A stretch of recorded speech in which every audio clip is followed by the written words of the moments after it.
తులారాశి వారికి 5 గ్రహాలు యోగిస్తున్నాయమ్మా. ఏకాదశంలో రవి, కేతు, బుధులు, 9లో గురువు, 6లో శని. మంచి విజయం సాధిస్తారు. అందుకు అవసరమైన నిర్ణయాలు తీసుకుంటారు. వృత్తి ఉద్యోగ వ్యాపారాల్లో శుభాలు జరుగుతాయి. ప్రతి పనిలో లాభం ఉంటుంది. గతంలో చేసిన మేలు ఇప్పుడు కలిసి వస్తుంది. అనుభవంతో నిర్ణయాలు తీసుకొని వాటిని అమలు చేయడం ద్వారా అధికారుల నుండి సరైన సహాయ సహకారాలు పూర్తిగా లభిస్తాయి. తోటివారి నుండి ప్రోత్సాహం ఉంటుంది. ప్రతిభతో వ్యవహరించండి. మీరు చేసే పనికి గుర్తింపు త్వరగా లభిస్తుంది. ఇంటా బయట కలిసి వస్తుంది. సమాజంలో పేరు ప్రతిష్టలుంటాయి. ప్రధానంగా ఉద్యోగంలో నూతన విజయం లభిస్తుంది.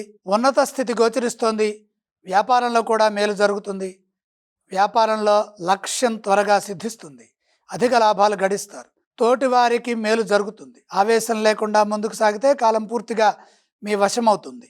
దైవబలం సదా ముందుకు నడిపిస్తుంది. వారం మధ్యలో అభీష్ట సిద్ధి కలుగుతుంది. ధనాన్ని సద్వినియోగం చేసుకోవటం మంచిది.